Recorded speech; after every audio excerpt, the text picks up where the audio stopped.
들리나요? 들리나요? 저는 금융과 시사 관련돼서 일반인들이 알기 어려운 전문 내용을 조금 쉽게 전달해 드리고자 노력한 청세롬이고요. 어, 2022년 9월 5일. 사실상 이게 9월의 시작인지 애매하죠. 지난주에도 시작했고 이번 주에도 시작할 건데 추석 연휴도 있고 태풍도 올라오고 있고 시장도 안 좋고 일단은 추석 끝날 때까지 조금 관망을 해 봐야 될 것 같고요. 우리 시장은 추석이 끝나면은 뭐 여러 가지 미국 시장의 흐름이나 글로벌 시장의 동향을 반영해서 정확하게 방향성을 만들어 줄 거라고 생각되고요.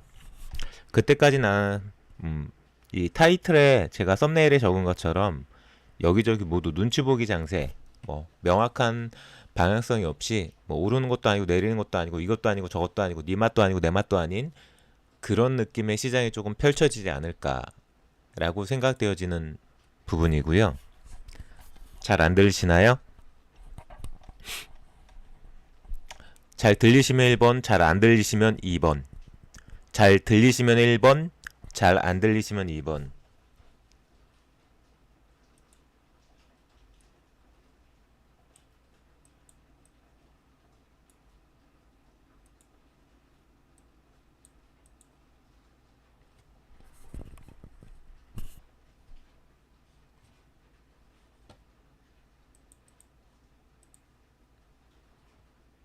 어느 분은 잘 안 들린다라고 하고 어느 분은 잘 들린다고 그러고 모르겠습니다. 일단 제 뜻대로 할게요. 제 뜻대로 하겠습니다. 뭐 안 들린다고 해도 잘 들리신다는 분이 있다라는 얘기는 정상이라는 걸로 받아들이고 진행할 거고요. 자, 한 분씩 인사드리고 시작하겠습니다. 뭐 제가 컨디션이 안 좋은 부분이기 때문에 조금 평소하고 다를 수 있어요. 평소하고 다를 수 있는 점 좀 참고하시고 시청해 주셨으면 감사하고요. 초코님 안녕하시고요. 횃불 하나님 어서 오세요. 천리양님도 광고 보시고 들어왔으니까 어, 감사하고요. 뚜니모님도 오셨고요. 뭐라고 불러야 될지 모르겠네요. 권오민키님도 계시고요. 해크니 제이님도 어서 오세요. 초코님은 한일 소주님이 하시는 거 배우시면 안 됩니다. 네, 이렇게 계시네요. 이렇게 같이 한번 이야기 나눠보도록 하겠습니다. 뭐 코로나 검사를 받아야 되는 건지 일단은 코로나 검사까지는 안 받고 있는데요. 자, 어쨌든 오늘 뭐 시장이 뭐 살짝 코스닥 같은 경우에는 좀 많이 빠졌고요. 코스피 같은 경우에는 그냥 뭐 약보합 정도 수준인 것 같아요. 우선 제 주식창에서 몇 종목 보고 네이버로 넘어갈게요. 뭐 계속 오르락 내리락 하고 있습니다. SK 바이오사이언스 지난주 금요일에는 그래도 상승을 해줬었는데 오늘은 다시 또 빠졌죠. 다시 10만 6천 원까지 떨어진 상태에서 4% 정도 밀려가지고 마무리가 되었고요. 뭐 문제가 있냐? 회사에 어떤 뭐 이슈라든지 뭐 뭔가 문제가 있어 떨어졌냐 그런 부분은 없고요. 아무래도 이제 연휴를 앞두고 시장도 안 좋고 연휴를 앞두고 현금화도 시켜야 되겠고 그런 매물대가 쏟아지다 보니까 그런 매물을 받아줄 수 있는 매수 주체가 없다 보니까 밀렸다라고 생각하시면 될 것 같고 하지만 저는 뭐 이 SK 바이오사이언스 뭐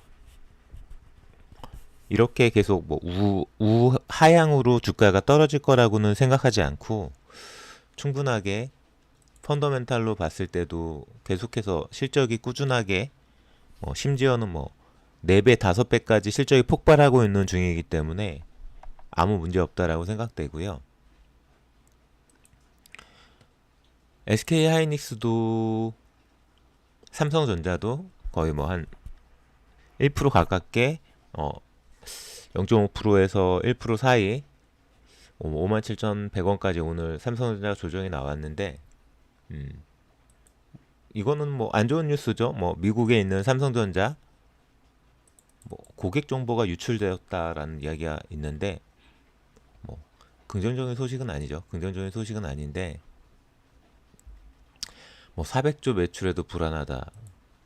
이재용의 뉴 삼성 컨트롤 타워 없이 뭐 땡땡땡땡 뭐 가장 심각한 수준에 빠졌다라는 진단도 나왔다라고 하는데 이렇게 계속 경고성이 나온다는 것 자체가 잘 준비하고 있다라고 저는 받아들입니다. 올해 뭐 연매출 300조, 영업이익 60조 돌파가 예상되는데 무슨 문제냐라고 반문하는 사람들도 있고 하지만 뭐 더 중요한 것은 삼성전자의 내일이다. 그놈의 내일. 그놈의 내일. 그놈의 내일 때문에 지금 주가가 올해만 20% 조정받았고 고점 대비 40%가 조정받았습니다.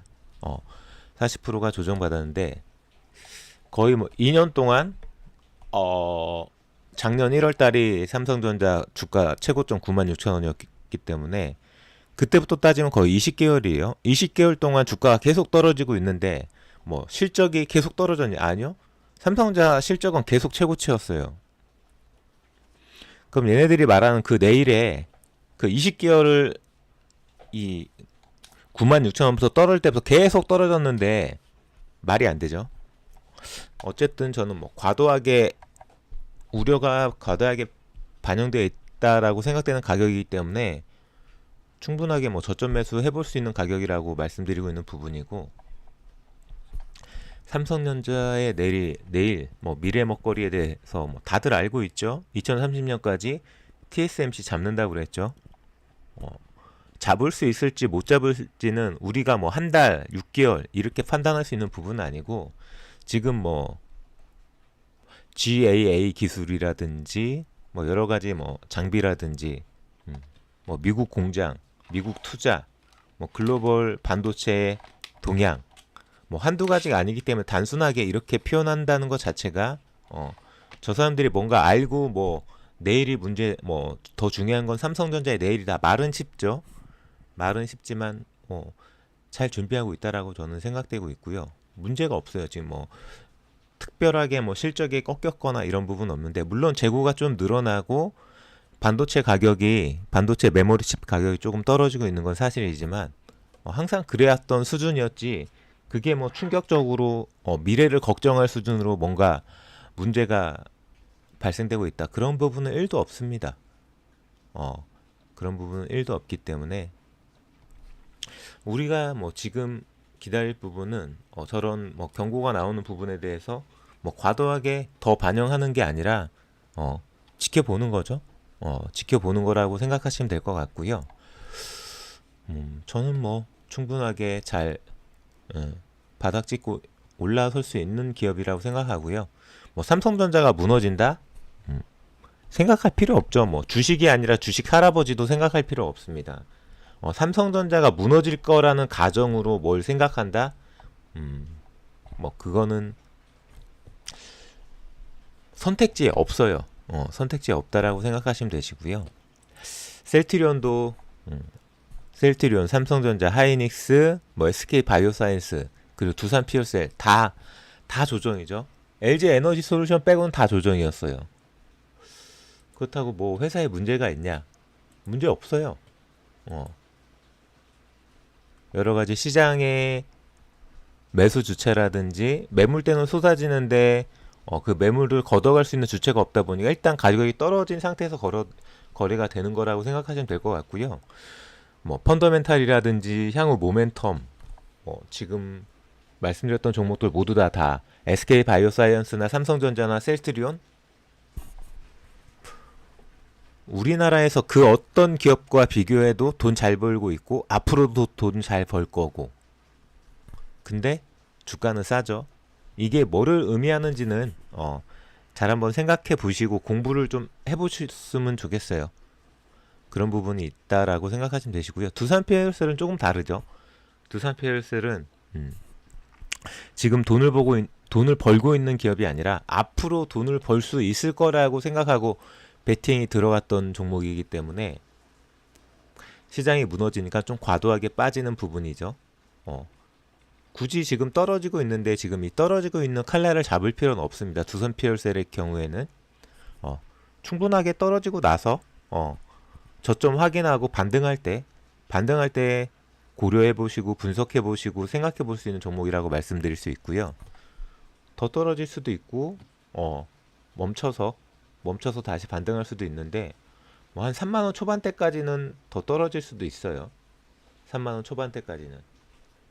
지금 34,650원까지 떨어졌으니까 4만 원에서 한 15% 정도 꺾였죠. 고점 대비 15% 정도 꺾였고요. 지난번에 떨어졌던 자리에서 살짝 반등했다가 더 떨어졌죠.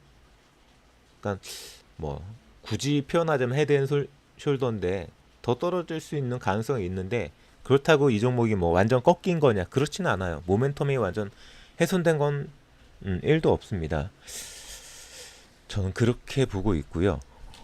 그리고 마지막으로 LG에너지솔루션 시장도 안 좋은데 오늘 뭐 고가는 49만 2천원까지 찍고 그냥 뭐 또이또이 그냥 보합 수준에서 마무리됐긴 했는데 뭐 나쁘지 않습니다. 보시는 것처럼 뉴스도 LG에너지솔루션이 2차전지 생산기업 중에 최고 매력이다. 최선호조 유지된다. 이런 기사가 계속 나오고 있는 거는 뭐 펀더멘탈이나 모멘텀이나 앞으로의 이 섹터 전망 여러 가지 이유가 있겠지만 첫 번째는 다른 종목은 매물대가 쌓이는데 이 종목은 매물대가 없어요. 오히려 못 사서 안달이죠. 지금 뭐 외국인도 마찬가지고요. 외국인들이 가장 많이 쓸어 담고 있는 종목도 LG에너지솔루션이고 뭐 우리나라 뭐 기관이라든지 뭐 증권사에서 열심히 빨아주죠. 열심히 빨아주는 이유가 다 있습니다. 지금 보시면 이게 잘 보이실지 모르겠는데 좀 키울게요. 뭐 LG에너지솔루션 뭐 생산 캐파 에 대한 전망을 표로 보여준 건데 내년만 돼도 작년보다 거의 2배 가까이 늘어날 거고 여기서 다시 2년만 지나도 지금 기준으로 보면 3년 뒤죠. 거기서 다시 2배. 그러니까 거의 2년마다 2배씩 늘어난다는 얘기예요. 근데 이게 왜 중요하냐면은 2차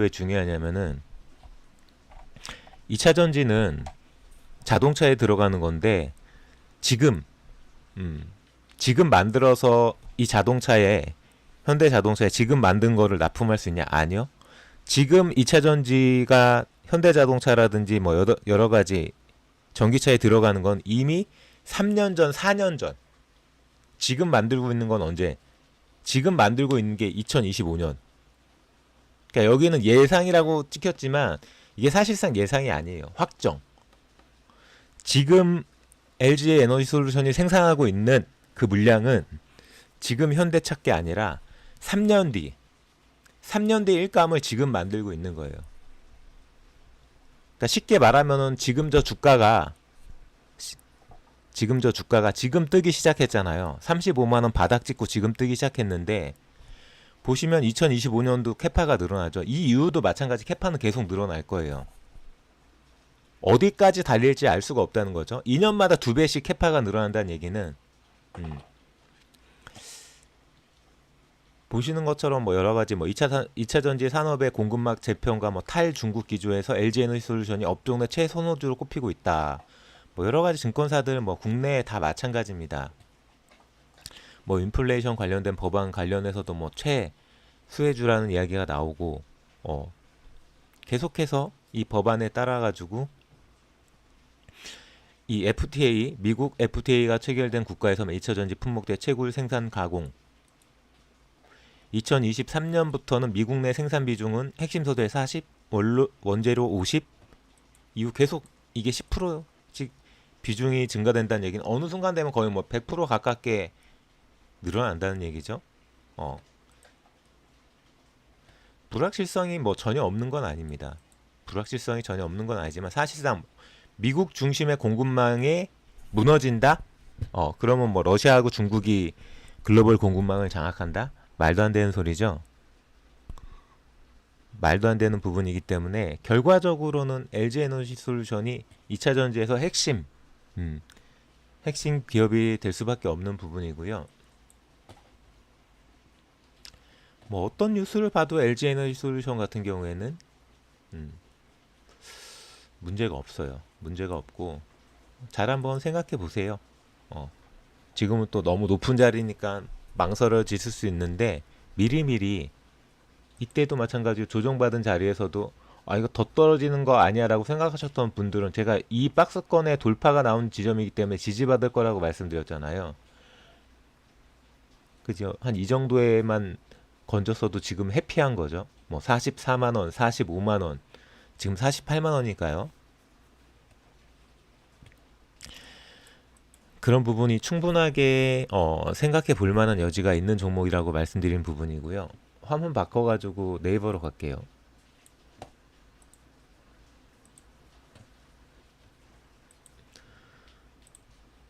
아까 뭐 살짝 언급해 드렸지만 코스피는 지금 마무리가 2400은 지켰어요.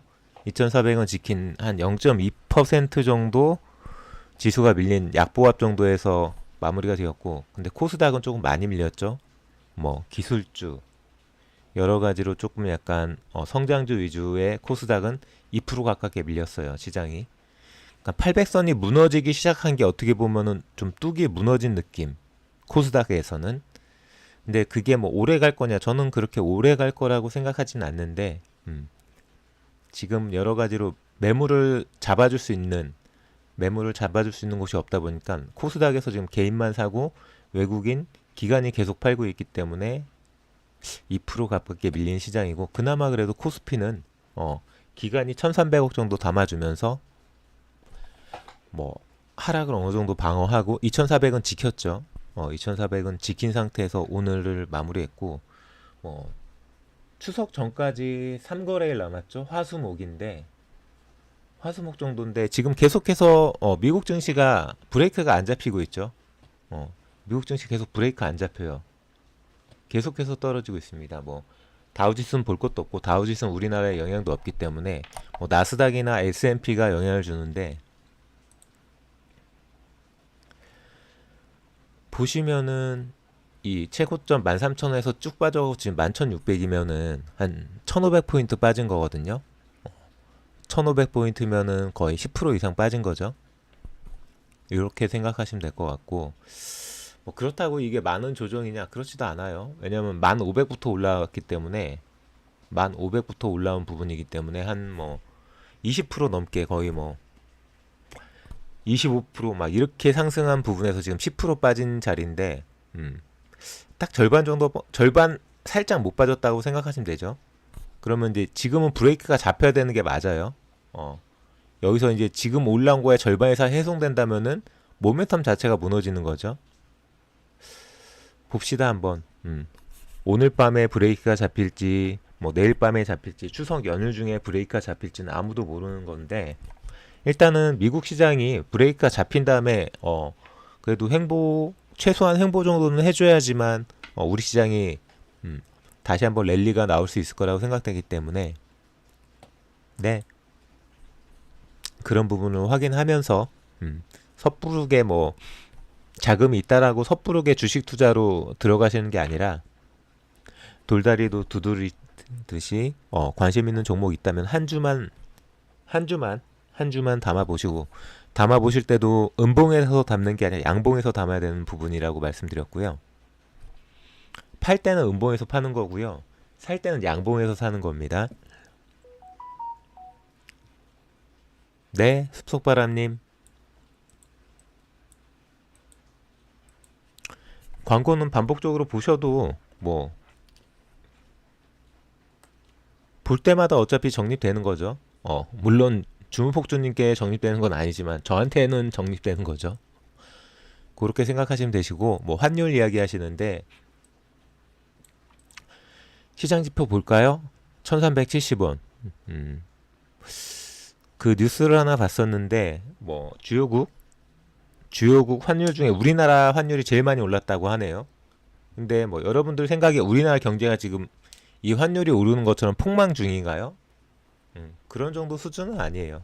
그런 정도 수준은 아니고 우리나라 경제 뭐 아무 문제 없어라고까지 말씀드릴 수는 없지만 뭐 환율 때문에 뭐 에너지 가격 때문에 무역 수지가 지금 계속해서 한 넉 달 넉 달, 다섯 달 연속 마이너스가 찍히고 있고, 전반적으로 뭐 산업 생산 같은 경우가 플러스를 찍을 수 없는 상황인 건 사실이지만, 뭐 소비는 그래도 어느 정도 버텨주고 있고, 고용도 지금 고용 지표가 나쁜 것도 아닙니다.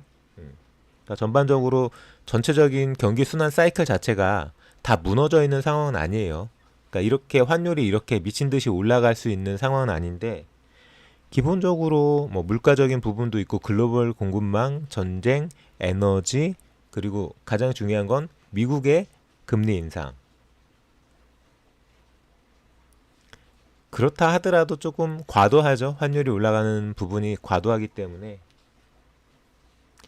결과적으로는 뭐 미국채도 마찬가지고 미 증시도 마찬가지. 이런 부분이 브레이크가 잡혀야지 저 환율이 좀 조정받기 시작할 거예요. 저는 그렇게 봅니다. 그 외에 뉴스 잠깐 볼까요?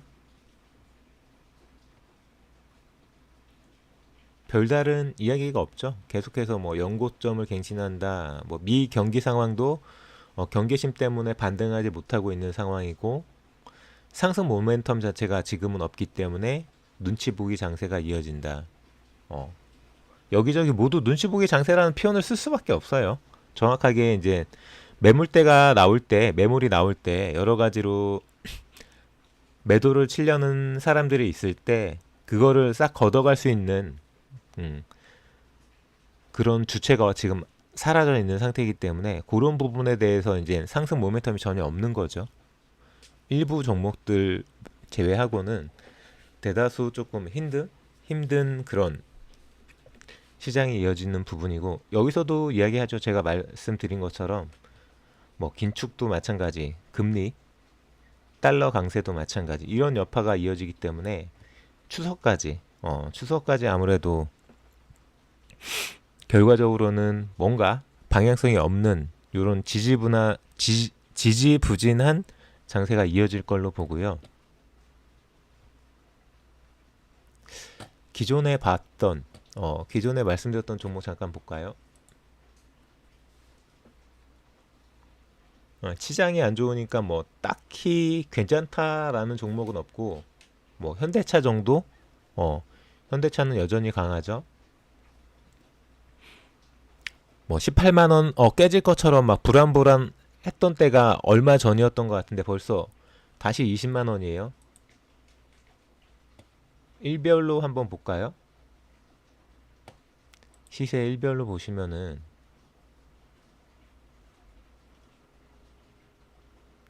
여기서 꺾여가지고 다시 막 18만 원 막 위협할 때 불안하셨죠?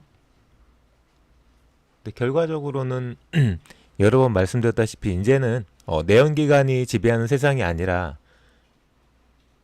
내연기관 자동차는 이제 지는 해고 2차 전지 수소차가 지배하는 세상이 올 거기 때문에, 지금까지는 조금 안 좋게 말씀드리면은 뭐 이류 브랜드, 뭐 약간 쩌리 취급당한, 글로벌에서는 그런 취급을 당한 현대기아차가 우리가 이야기하는 게 아니라, 우리나라에서 이야기하는 게 아니라 뭐 미국이나 유럽에서 계속 이야기하죠.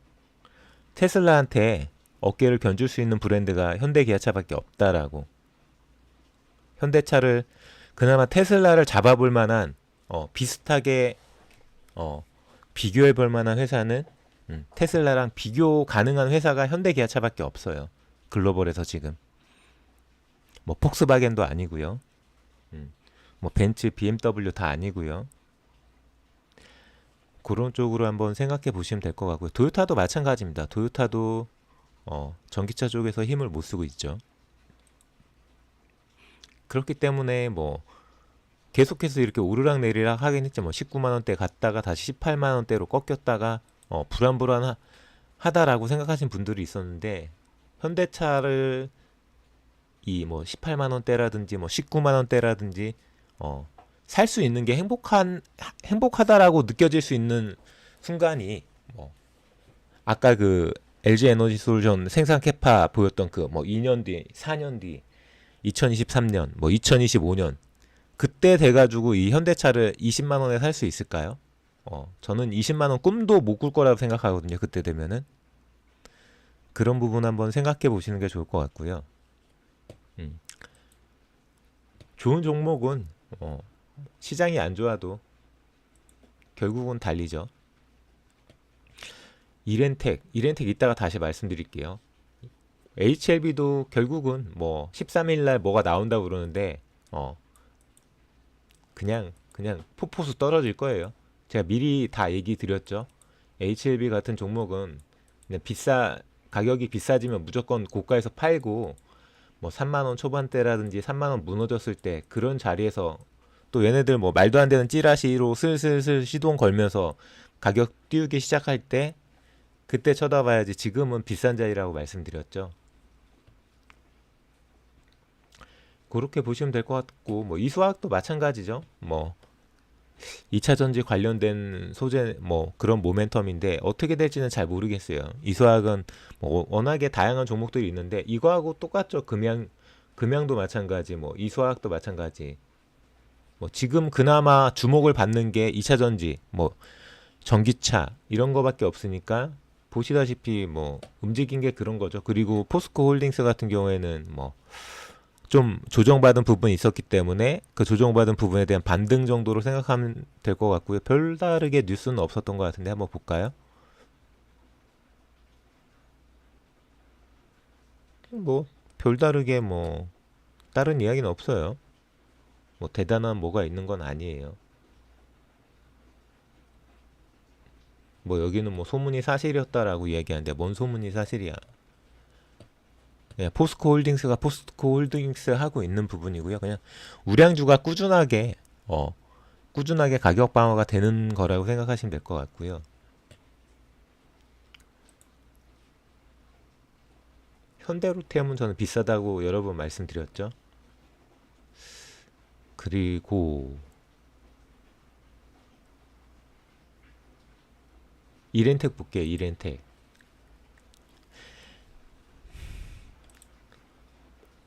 가격이 뭐 거의 뭐 14%가 떨어졌다는 얘기는 뭔 일이 있었다는 얘기인데 뭐 거래량이 그렇게 몰리지도 않았어요. 200만 주 뭐 14,000원 뭐 15,000원 이 정도 되는 종목이 거래량 200만 주면 그렇게 거래량이 많이 터진 것도 아닌데 뭔가 있었겠죠?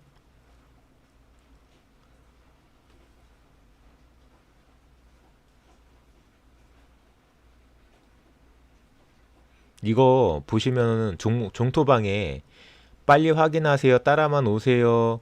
뭐 이렌텍 어쩌고저쩌고 보유 중이신 분들 이거 다 찌라시에요. 이거 다 뭐 낚아가지고 뭐 하나 회원가입 시키거나 뭐 그런 거 다. 그러니까 결과적으로는 아무것도 없죠. 일단 공시가 나온 건 아무것도 없어요. 정확한 공시가 나온 건 아무것도 없고 뉴스 같은 것도 아무것도 없어. 그럼 결과적으로 최근에 움직였던 음, 최근에 움직였던 부분에서 2만 최고점 24,000원까지 찍고 떨어졌다가 횡보하다가 올렸다가 다시 떨어지는 부분인데 음, 저는 이 정도면 완전 바닥인데요, 이제. 여기서 더 밀 수 있나? 더 못 밀 것 같은데요. 더 못 민다면은 이렌텍은 제가 한번 친구한테 물어볼게요.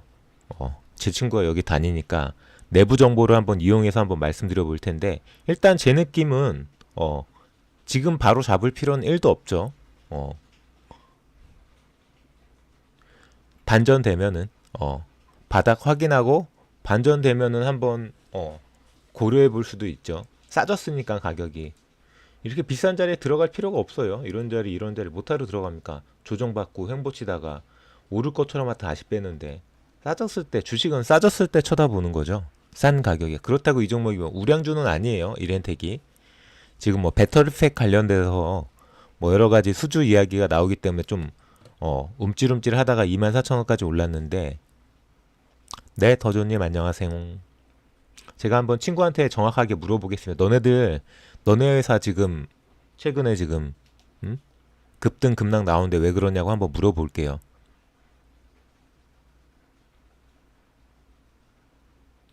이노뎁이요? 이노뎁이란 회사도 있나요? 한번 볼게요. 이노뎁.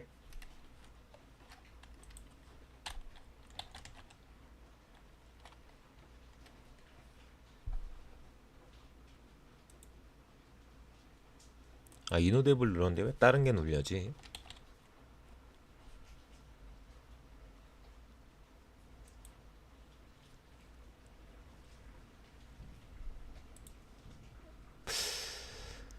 아이고야. 뭐 18,000원 갔다가 한 달도 안 돼갖고 11,000원 갔다가 그래도 좀 올라서 횡보치고 있는 중인데요. 더 볼게요. 뭐 하는 회사인가요? 방산이네요.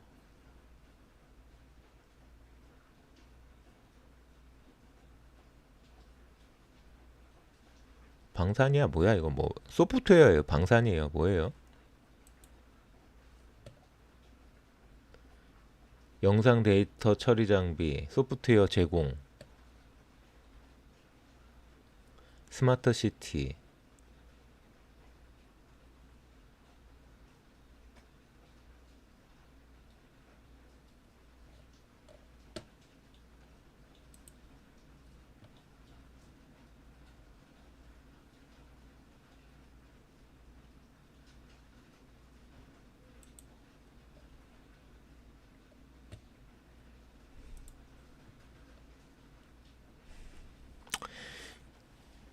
잠깐 봐서는 뭐 정확하게 말씀드릴 순 없지만 기본적으로 금강송님이 여쭈신 거는 이 이노뎁이란 종목 자체가 초반에는 조금 굉장한 상승이 나올 것처럼 좀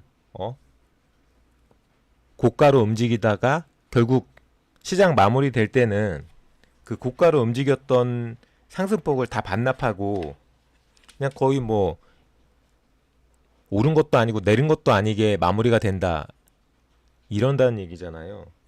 그러면은 답 나왔잖아요. 답 나왔어요. 초반에 장 시작에 뭐 9시 5분, 뭐 9시 10분 이 정도에 분위기 딱 보고 거래량 보고 양봉해서 들어가는 거죠. 뭐 예를 들어서 뭐 1%, 2% 상승할 때 들어가면은 보통 뭐 많이 오른다고 그러면 보시다시피 이렇게 오르면은 지금 1,300원, 1,300 13,400원대에서 시작했는데 14,000원까지 갔으면 뭐 한 700원, 800원 정도 움직이는 거잖아요. 700원, 800원. 그럼 최소 뭐 7%? 6%, 7% 움직인다는 얘기니까 그것만 먹고 나오는 거죠. 이걸 굳이 장 후반까지 끌고 갈 필요 있나요? 한 이 정도 자리에서 여기서 시작해가지고 이렇게 뜰 때 갭 떠가지고 시작했는데 갭 뜬 거 안 밀리고 쭉 올라가잖아요. 그럼 한 이 정도 자리에서 잡아요. 이 정도 자리에 잡아갖고 쭉 끌고 가다가 확 떨어지잖아요. 확 떨어지기 전에 고점 대비 한 2, 3% 밀린다 싶으면 털면 되죠. 네, 이건 실방입니다. 어. 방송 보실 때 썸네일을 보세요. 썸네일 보면 다 써 있잖아요. 라이브는 라이브라고 써 있고요. 라이브가 아니면 뭐 편집 제방, 뭐 최초 공개 그런 식으로 다 써 있어요. 그리고 그냥 방송 들어보면 이게 라이브인지 라이브가 아닌지 알아요. 채팅 쳐갖고 물어봤는데 대답 안 하고 제 혼자 계속 떠든다. 그리고 채팅창이 내가 치는 채팅창이 아니라 다른 채팅창이 보인다. 그럼 라이브 아닌 거죠.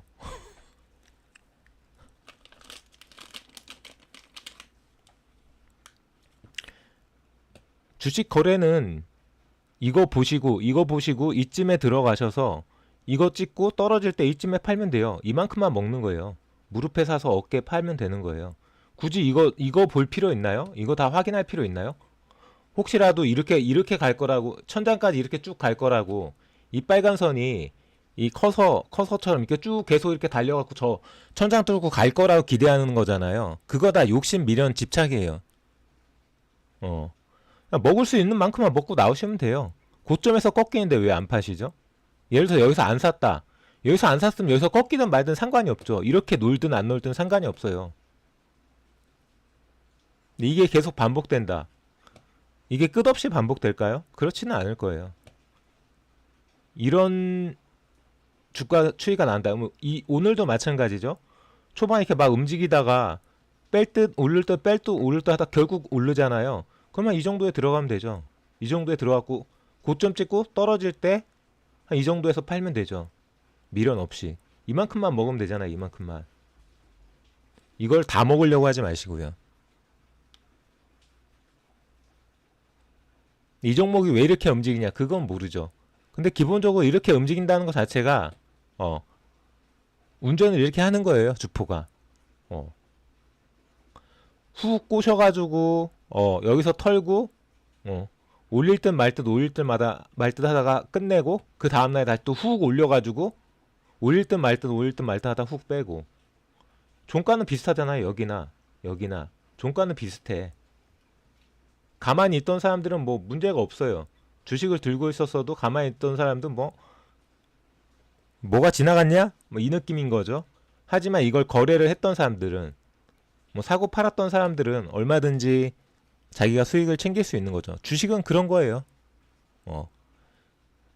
6개월이 지나도 1년이 지나도 10년이 지나도 30년이 지나도 50년이 지나도 안 팔아. 주식을 왜 하시나요? 거래를 안 할 건데 주식 투자를 왜 하세요? 그러니까 저는 기본적으로 데이 트레이딩이기 때문에 모르겠습니다. 왜 주식 투자를 하시는지 모르겠지만 거래를 하려고 주식 투자를 하는 거예요. 어떻게 거래를 하려고? 싸게 사서 비싸게 팔려고. 싸게 살 수 있는 타이밍이 나왔고 비싸게 팔 수 있는 타이밍이 나왔는데 왜 거래를 안 하시나요?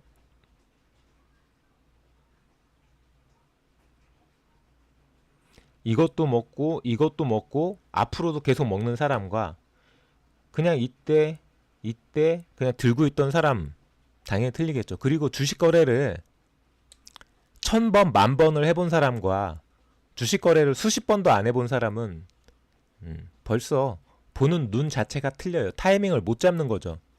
내가 주식 거래를 안 한다는 얘기는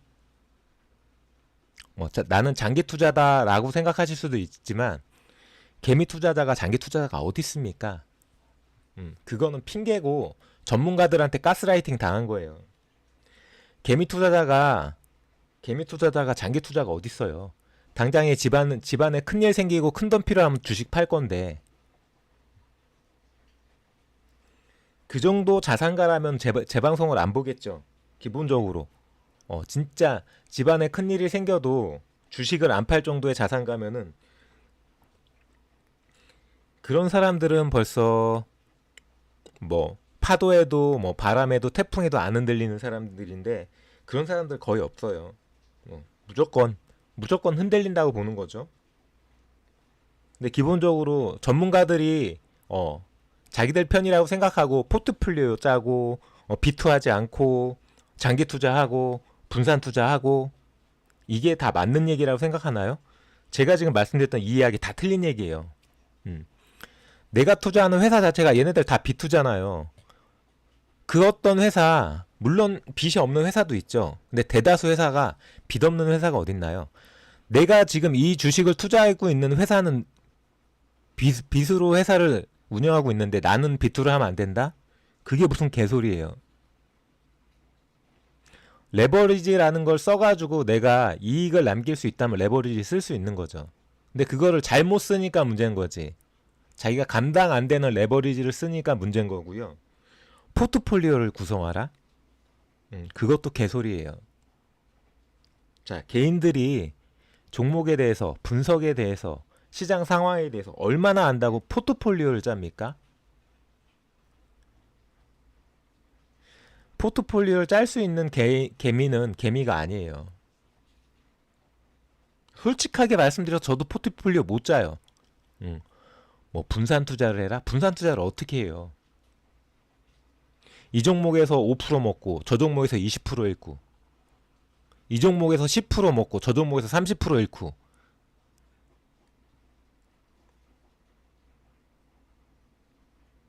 어떻게 투자를 하실지, 어떤 포지션으로 주식을 투자하실지, 어떤 멘탈로 주식을 거래하실지, 어떤 매매 스킬, 어떤 타이밍을 가질지는 각자마다 다 생각이 다르시고 각자마다 관점이 있으시겠지만 절대 이 증권회사 사람들이라든지 전문가라든지 이런 사람들이 개미들 편이라고 절대 생각하지 마세요. 그 사람들은 다 기관들 편이고 자기들 편이죠. 그 사람들 월급을 우리가 준다라고 생각하지 마세요. 그 사람들 월급은 증권회사들 뭐 외국인들이 주는 거지 우리가 주는 거 아니에요. 그 사람들 우리 돈을 따먹어야 되는 사람들이에요. 시장에서 우리 돈을 따먹어야 되는 사람들.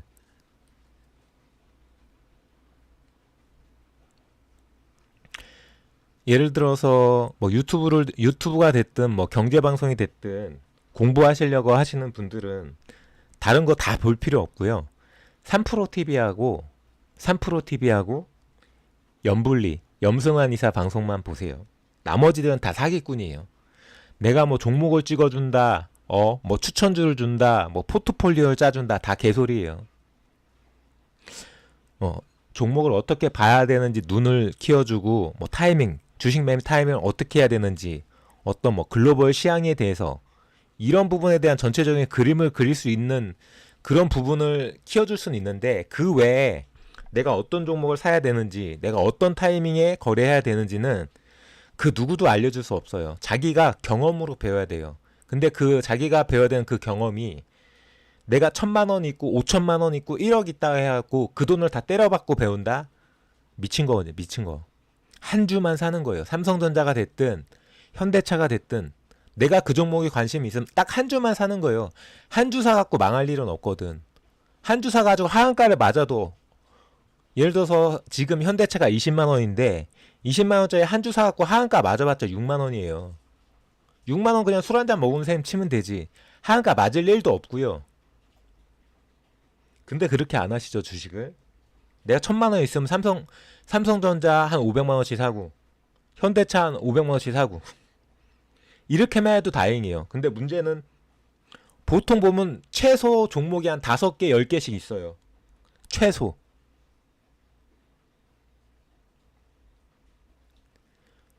거래하실 때 많이 사는 것도 아니고요. 내가 그 종목에 대해서 돈을 따받고 타이밍을 알고 확신이 있을 때 비중을 실는 거고요. 그게 아니라면은 비중 실을 필요 없고 비중 안 실고 삼성전자 한 주식 한 주식, 현대전자 한 주식 이렇게 한 20종목 갖고 있는 건 문제가 안 돼요. 근데 그게 아니라 내가 1,000만 원, 5천만 원 있는데 그 1,000만 원, 5천만 원을 다 뿜빠이 시켜가지고 한 10개, 20개 종목에 다 흩어놨다. 망하는 지름길이죠. 망하는 지름길. 한 종목도 제대로 모르는데 막 5개, 10개, 20개 망하는 거예요. 그게 아니라 공부하고 있을 때는 한 종목씩은 20개를 사든 30개를 사든 상관이 없죠. 공부할 거니까. 예를 들어서 막 5%씩 빠져도 상관이 없어요. 한 종목씩 사면은. 근데 그게 아니라 비중을 실었는데 그 비중을 실었던 종목이 예를 들어 5천만 원인데 1,000만 원씩 한 5종목 갖고 있다. 그게 장중에 대응이 되시나요? 5종목이? 한 종목도 대응 제대로 못해요. 그렇게 하시는 게 아니라 하나씩 공부해 가면서 자신이 있었을 때 비중을 실는 거고 확신이 있었을 때 매매 타이밍을 알고 뭔가 보이기 시작할 때 비중을 실는 거죠. 그렇게 안 하고 뭐 포트폴리오 투자를 하고 뭐 분산 투자를 하고 다 개소리예요. 뭐 비투를 하면 안 되고 다 개소리입니다. 네, 안녕하세요. 주식천재 민지 왔어요. 그러니까 제가 생각하는 투자법이 있는 거고요. 저는 데이트레이더니까. 그리고 뭐 장기 투자를 보시는 분들은 장기 투자에 대한 투자법이 있겠죠. 하지만 결국은 천리길도 한 걸음 붙어요. 자, 그날 흐름을 못 읽는 사람이 하루의 흐름을 못 읽는 사람이 일주일 흐름을 읽을 수 있나요? 못 읽어요, 절대. 일주일 흐름을 못 읽는 사람이 한 달 흐름 읽을 수 있습니까? 못 읽습니다. 주식은 오늘 당장 어떻게 될지를 보는 게 가장 쉬워요. 6개월 뒤에 어떻게 될지 어떻게 알아요? 6개월 뒤가 쉬울 것 같죠? 장기 투자가 쉬울 것 같죠? 아니요. 아무도 몰라요. 워렌 버핏이 뭐라고 그럽니까? 자기가 이랬어요. 워렌 버핏이. 나는 미래 경기에 대해서 예측할 수 있다라는 사람을 본 적도 없고 그런 사람을 안다라고 주장하는 사람을 들어본 적도 없다. 그러니까 미래 경기에 대해서는 아무도 모르는 거예요. 1년 뒤, 6개월 뒤 아무도 몰라. 근데 워렌 버핏은 왜 장기 투자를 하냐? 그 사람은 장기 투자를 할 수밖에 없어요. 왜? 자산가니까. 그 사람이 단타를 치잖아요. 예를 들어서 그 사람이 삼성전자 단타 치잖아요. 삼성전자 주가가 춤을 춰. 시장이 왜곡이 벌어지죠. 그러니까 막 몇천억, 몇백억, 뭐 몇 조 이렇게 갖고 있는 사람들은 어떤 특정 종목에 들어갖고 단타를 칠 수가 없어요. 그러니까 그런 자산가들은 포트폴리오를 하는 거고 장기 투자를 하는 거예요. 시장에 왜곡이 생기고 한 종목에 집중 투자가 안 되니까. 근데 우리들은 뭐 10억을 갖고 있는 사람도 5억, 10억도 어지간한 종목 들어갖고 5억, 10억 몰빵 쳐도 이 종목 자체가 왜곡이 안 일어나요. 아무 상관없어. 포트폴리오가 필요 없습니다. 장기 투자가 필요가 없어요. 싸게 사서 비싸게 팔면 그뿐이야. 6개월도 필요 없어요.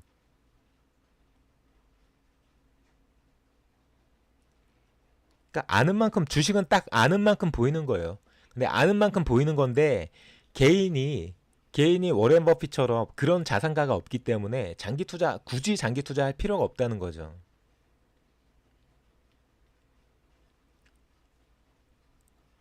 일단은 내가 얼마만큼 볼 수 있는지 그 수준을 알기 위해서 주식에다 비중을 실는 게 아니라 한 주씩만 사가지고 공부하는 거예요. 현대차도 한 주 사가지고 보고 뭐 셀트리온도 한 주 사가지고 공부해보고 LG에너지 솔루션도 한 주 사가지고 공부해보고 이러면서 공부해보면서 내가 얼마나 주식을 흐름을 알아갈 수 있고 타이밍을 잡아볼 수 있는지 내 능력을 테스트해보고 내 노하우를 쌓고 내가 점점 발전해 나가 다음에 정말 어느 정도 수준에 됐을 때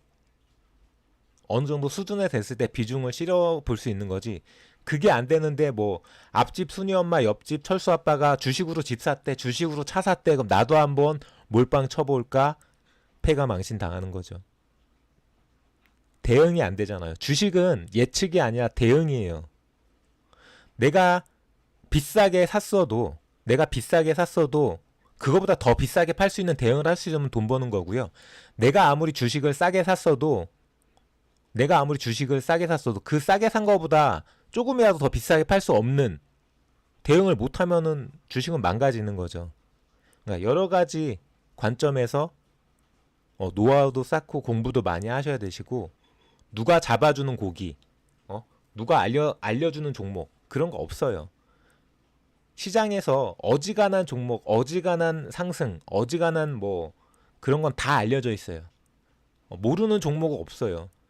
우리들이 모르는 종목, 우리들이 모르는 소스 물론 있을 수 있죠. 진짜 자산가들이 몇 억짜리 리포트 보고 그런 거 있을 수 있습니다. 뭐 내부 정보라든지 엄청난 돈을 써야지만 볼 수 있는 정보 리포트들 있는데 어차피 그건 특권층들 일부 사람들을 이야기고 대다수의 시장 참여자들은 똑같은 정보와 똑같은 종목과 똑같은 이야기를 갖고 선택을 하는 거예요. 달라지는 거는 대응이죠.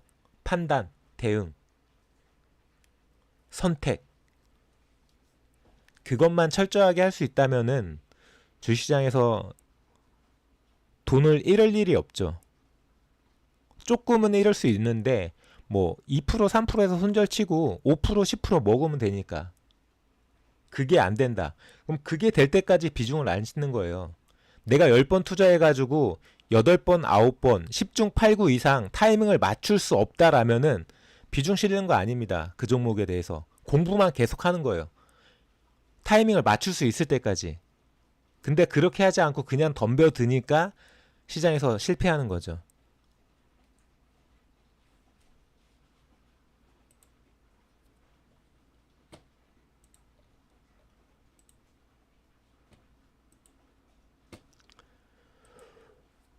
제가 드릴 수 있는 거는 이런 이야기지 뭐 이 종목 투자하면은 돈 버실 수 있다. 그거는 저도 몰라요. 제가 긍정적으로 보고 있는 종목은 말씀드릴 수 있는데 그 종목을 어떤 타이밍에 투자해야 되는지 얼마나 투자해야 되는지 비중을 얼마나 실어야 되는지는 각자마다 상황이 다 틀리고 성향이 다 틀린 거죠. 네, 아메리카노님 안녕하세요. 괜히 잔소리만 한 것 같은데 뭐 여러 가지로 주식에 조금이라도 관심이 있는 분들은 공부가 첫 번째예요. 투자가 먼저가 아니라 주식을 사는 게 먼저가 아니라 공부가 첫 번째입니다. 공부하시다 보면은 제가 지금 말하고 있는 거는 저보다 더 많이 아세요. 응. 지금은 제가 많이 하는구나 라고 생각할지 모르겠지만 공부하시다 보면은 어차피 시장에 알려진 건 다 정보는 똑같아요. 근데 이제 어떻게 판단하느냐, 얼마나 스스로 마인드 컨트롤하고 미련, 집착, 욕심 없이 냉정하게 움직일 수 있느냐, 그런 데서 승부가 갈리는 거죠. 호가창이나 여러 가지 뭐 차트라든지 뭐 재무제표라든지 보시다 보면은 다 늡니다. 보시다 보면 다 느는데 결과적으로는 거래를 많이 해보는 게 가장 중요해요. 근데 그 거래를 많이 해보려면은 비중을 실어가지고 거래하면 거래를 많이 할 수가 없어요. 한 주 가지고 하루에도 10번씩, 20번씩 얼마든지 사고 팔 수 있어요. HLB, 9시에는 HLB 샀다가 팔고, 9시 10분에 삼성전자 샀다 팔고, 9시 20분에는 현대차 샀다 팔고, 9시 30분에 포스코 홀딩스 샀다 팔고. 왜냐고요? 이 각 분마다 5분 상간 10분마다 얘네 주식들이 안 움직이는 게 아니에요. 다 움직여. 0.1%가 됐든 0.5%가 됐든 1%가 됐든 종목에 따라 조금씩은 다 틀리겠지만 다 움직인다고요. 순간순간 가격이 다 움직여. 그 움직이는 그런 가격들을 호가창, 뭐 그래프 이런 걸 보면서 경험을 해보는 거죠. 근데 그런 경험 없이 그냥 무조건 비중 싣고 누구 이야기 듣고 뭐 종목 추천 받고 급등주 문자 받고 전문가 추천 받고 전문가 리딩 받고 하는 거는 그건 주식 투자가 아니죠.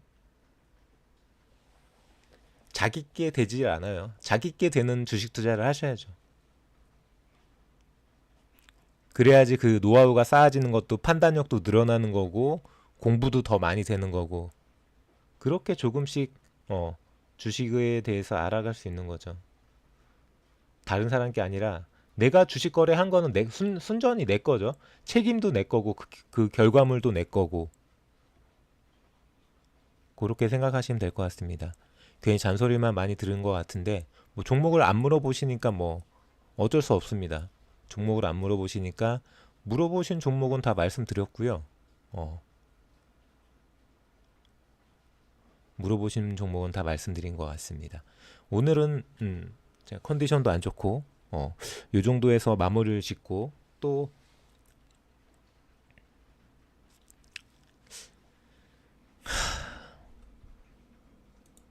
언제 시간 날 때 지금 갖고 계신 종목 한 번씩 말씀해 주세요.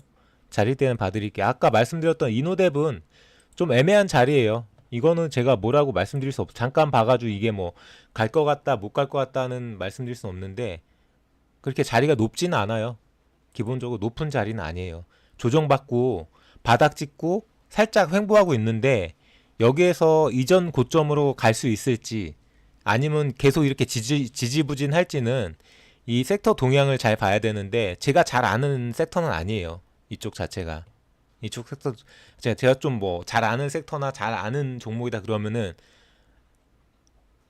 결론을 내어 드릴 수도 있는데 이쪽은 제가 잘 모르는 부분이어가지고 뭐라고 말씀드리기가 좀 애매해요. 그렇다고 뭐 여기 뭐 메타버스 뭐 여러 가지 이야기도 있는데 메타버스라고 이야기하기는 좀 그래요. 왜냐면은 일단은 이게 정말 메타버스 그 대장 쪽에 합류된 종목이면은 이 34,000원에서 11,000원까지 꺾이면 안 돼요. 3분의 1 토막 난 거잖아요. 예를 들어서 메타버스 중에 뭐 여러 가지 다양한 종목들이 있는데 대장에 가까운 종목들은 이렇게까지는 안 꺾었거든요. 물론 한 절반까지 꺾인 종목들도 있죠. 근데 이 정도 3분의 1 토막까지는 아니에요.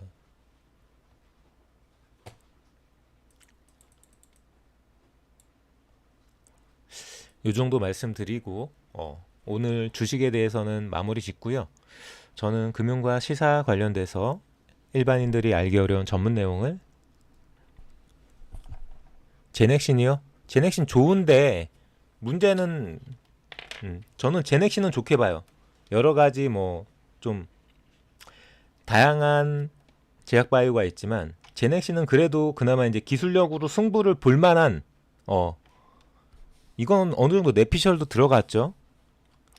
똑같이 비슷하게 뭐 HLB 같은 경우는 전 무지하게 까잖아요. 뭐 박셀바이오, 뭐 HLB, 뭐 신풍제약, 전 다 개쓰레기라고 말하거든요. 제넥신은 그래도 조금 기대할 만한 점이 있는. 제넥신 잠깐 볼게요.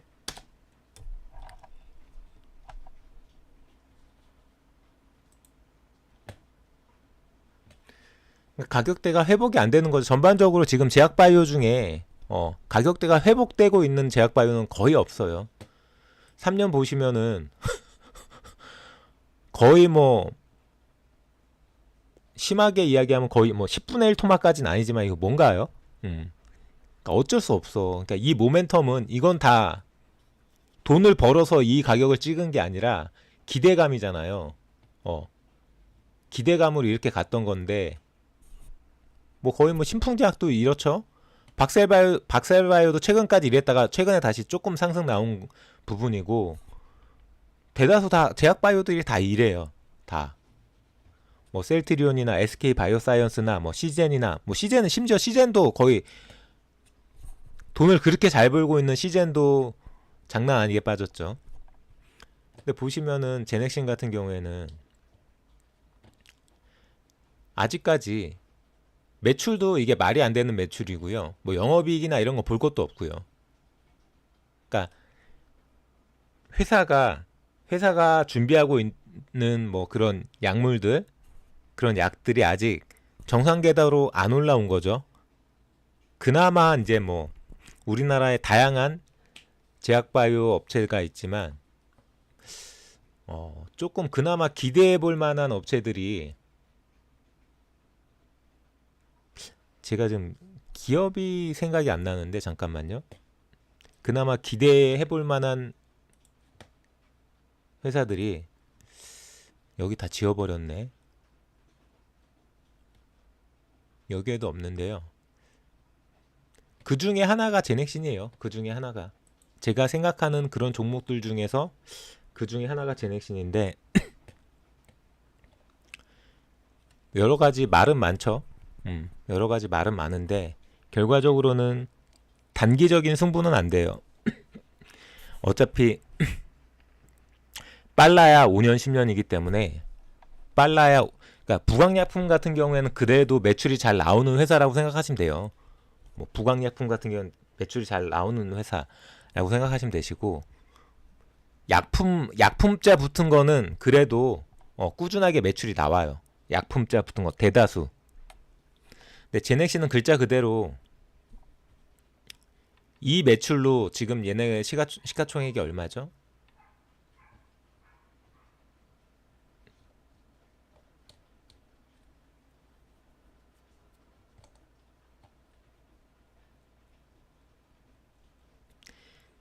지금 이 매출로 지금 시가총액을 유지하고 있는 것 자체가 말이 안 되는 거예요. 그러니까 아직까지 회사가 정상 단계에 못 올라와 있다라고 생각하시면 돼요.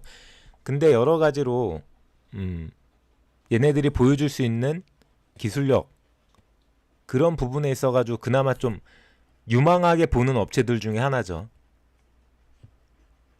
뭐 프레스지 바이오파마라든지 아까 말씀드렸던 그런 종목이라는데 다 아무것도 없는 빈 껍데기 회사들. 그런 진짜 말도 안 되는 빈 껍데기 회사인데 막 진짜 자신 있는 것처럼 뭐가 나올 것처럼 떠드는 회사 수준은 아닌데 아직까지 뭔가 보여주지는 못하고 있는 거죠. 그러니까 여기 보시면 뭐 신풍하고 제넥신이라고 써 있잖아요. 신풍은 기본적으로 매출이 있어요. 근데 그 피라맥스 가지고 말도 안 되는 뻥튀기 한 거잖아요.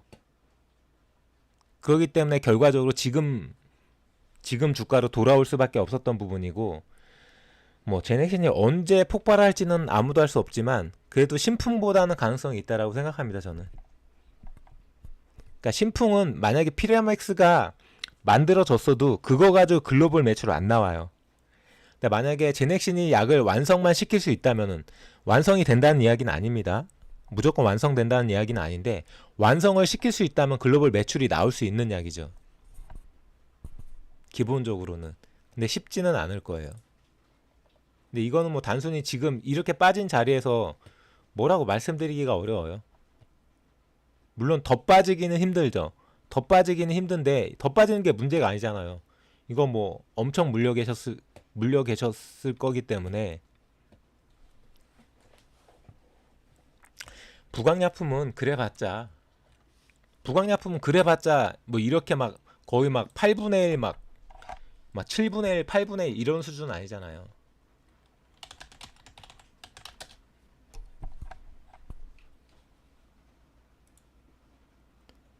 부강약품은 그래도 물론 여기서 잡은 분들은 억소리 날 수 있겠지만 그래도 대다수 그러니까 기본적으로 주가가 이렇게 섰다 이런 식으로 섰다 하면은 이렇게 쓴 자리에선 절대 들어가는 거 아니에요. 삼성전자도 이렇게 쓴 차트가 이렇게 서버린 수직이잖아요. 거의 이렇게 거의 수직으로 쓴 자리에선 들어가는 거 아닙니다. 이렇게 수직으로 쓴 자리에서 계속 수직으로 간다 하더라도 그런 종목은 쳐다보는 거 아니에요. 무조건 이렇게 수직으로 섰다라는 얘기는 무조건 떨어진다는 얘기거든. 이렇게 떨어진 상태에 여기서 횡보하잖아요. 그러면 이 자리에 샀던 사람은 무조건 여기 다 팔아야 되는 자리예요. 42,000원 자리에서 샀던 사람들은 이 횡보 칠 때 다 팔아야 돼요. 오를 것 같으면 안 오르잖아요. 다시 횡보 치다가 떨어지죠. 또 횡보 치다 또 떨어져요. 그러니까 주식을 여러 번 내가 굳이 저는 이런 종목 거의 거래를 안 해봤는데 저런 종목 거래를 안 해봤어도 차트를 계속 보잖아요. 이런 차트도 보고 저런 차트도 보고 보다 보면은 이런 차트는 절대 들어간 자리다 아니라는 거 그냥 철칙으로 느끼는 거예요. 내가 아무리 욕심이 있고 달릴 것 같은데 해도 안 들어가. 만약에 하나 들어갔어도 무조건 빨리 나오지.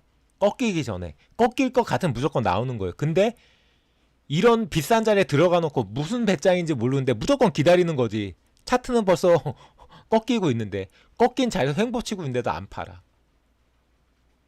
그러니까 여러 가지로 경험이 없는 거예요. 이런 종목을 거래하는 것도 마찬가지고.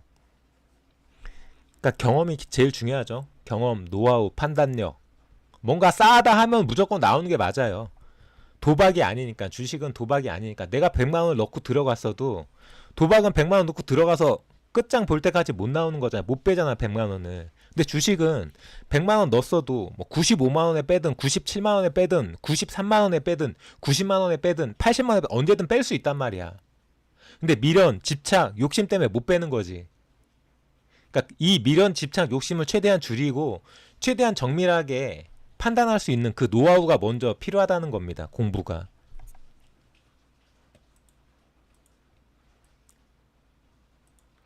지금은 관망하세요. 관망하시고 여러 가지 지수를 보시는 게 아니라 종목을 보세요. 예를 들어서 제가 아까 뭐 그나마 긍정적으로 볼 수 있는 종목들은 셀트리온, 뭐 두산피얼셀, SK바이오사이언스.